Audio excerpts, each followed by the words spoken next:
करोड़पति पति। सूरज के जीवन का एक ही फंडा था कि मेहनत तो गधा भी करता है, घर बैठे जो कमाए समझदार वही होता है। इसीलिए उसने कभी नौकरी ही नहीं ढूंढी। इस बात से हालांकि उसकी पत्नी शिखा बिल्कुल भी अग्री नहीं करती थी, पर फिर भी सूरज को समझाना बेकार था। टीवी में कैसे बनोगे करोड़पति का ऐड देखकर उसे लगा कि बस अब तो घर बैठे ही वो करोड़पति बन सकता है, और उसके पीछे उसने अपने सारे सोर्सेस एक्टिव कर दिए। 2 हफ्ते में उसके कलीग के साले के पड़ोसी के बेटे का सोर्स निकलता है जो कि उसे शो में पहुंचा सकता है, और सूरज उससे मिलने चला जाता है। अच्छा, तो हमें मुकेश जी बता रहे थे कि आप हमें शो में पहुंचा सकते हैं। हाँ, उसमें कोई तकलीफ नहीं है।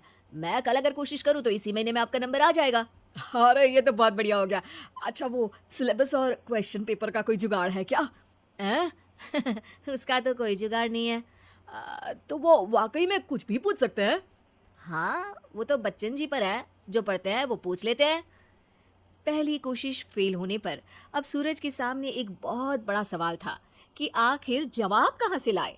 तब शिखा ने एक सजेशन दिया, क्यों ना सूरज अपने चचेरे भाई सुमित से मदद मांगे, जो कि यूपीएससी की तैयारी कर रहा था। हालांकि इतनी मेहनत करना सूरज को समझ में नहीं आता था, पर कोई और रास्ता ना मिलने पर वो आखिर सुमित से बात करता है। अरे सुमित, हमारा कैसे बनोगे करोड़पति के लिए सिलेक्शन होने वाला है। तुम हमें थोड़े चिट बनाने में मदद करोगे क्या? अरे भैया, चिट बनाए तो सालों हो गए, उसमें हमारा एक्सपर्टीज नहीं है, बल्कि आप बोलो तो हम आपकी पढ़ने में जरूर मदद कर सकते हैं। हट, कैसी अनाप शराब बातें कर रहा है तू। सूरज ने सुमित को मना तो कर दिया था, पर तैयारी करने के सिवाय कोई चारा उसे दिख भी नहीं रहा था, खासकर जब 12 के पेपर लीक करने के एक्सपर्ट शुक्ला जो भी हाथ जोड़ लेते हैं। आखिर सूरज को सुमित के पास जाना ही पड़ा, और उसने सुमित और शिखा से वादा किया कि वो बहुत मेहनत करेगा। 1 महीने की तैयारी के बाद फाइनल हुआ कि शो से 1 हफ्ते पहले एक ट्रायल खेला जाएगा, जहां पर सारे रिश्तेदार ऑडियंस की जगह पर होंगे और शिखा सवाल पूछेगी। दूर दराज से भी रिश्तेदार आकर हाजिर हो गए देखने कि आखिर कैसे बनेगा सुमित करोड़पति। सब कुछ सेट था, और इतने में सूरज आकर अपना स्पीच देता है।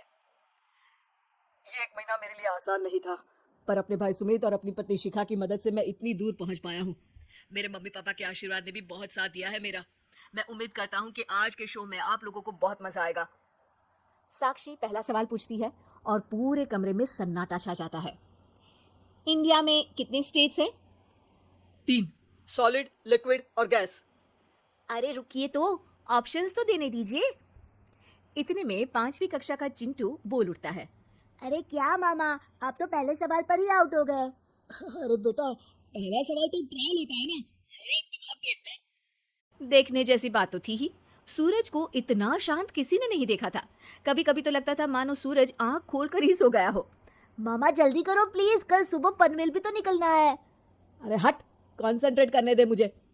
3 सवाल में 3 लाइफलाइन खत्म हो चुकी थी, और अब चौथे सवाल पर भी सूरज का मौन नहीं टूटा।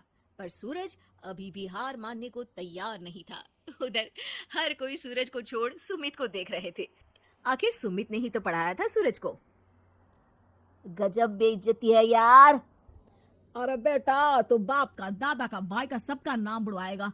अरे 3 लाइफलाइन ले ली तो भी तेरा कुछ नहीं होना है।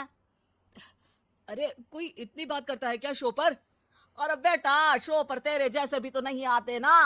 सूरज की ये जंग आखिर 1 घंटे बाद 5वें सवाल पर खत्म हो गई, जब उसने इंडिया के नेशनल बर्ड का नाम कहा, कौवा। अरे बेटा, मजा तो बहुत आया, बस थोड़ा टाइम पर खत्म होता तो आनंद भी आ जाता। ताने बारिश की बूंदों की तरह बरस रहे थे, और सूरज को भी समझ आ रहा था कि ये करोड़पति बनना शायद उसके बस के बाहर की बात है। पर वो आखिर ये बात मान कैसे लेता? वो सख्त लौंडा जो ठहरा, उसने सोचा कि बेइज्जती तो हो ही चुकी है, पर अगर मैं हार नहीं मानूं तो शायद कुछ हो सकता है। शिखा, तुम देखना, असली शो में आग लगा दूंगा, आग, करोड़पति बनूंगा मैं। हाँ, सब्जियां खत्म हो गई है घर पे, ले आओ। पहले पति बन जाओ, फिर करोड़पति बनना। अरे गजब बेइज्जती है यार। बेटा, अभी तो घर पर ही हुई है, 1 हफ्ते में तो तुम देश के सामने करवा कर आओगे। वैसे जब टीवी पर जाओ ना, तो बस अपने मम्मी का ही नाम लेना, ठीक है? कोई पूछे तो बोलना कि पापा नहीं है मेरे। अरे पढ़ाई की, पेपर निकलवाए, इतने सारे लोगों को खाना खिलवाया, क्या फर्क पड़ा? इसीलिए मैं कहता हूँ कि मेहनत तो गधा भी करता है, घर बैठे जो कमाए वही सिकंदर। लेकिन मामा, गधे भी जानते हैं कि हमारा राष्ट्रीय पक्षी मोर है।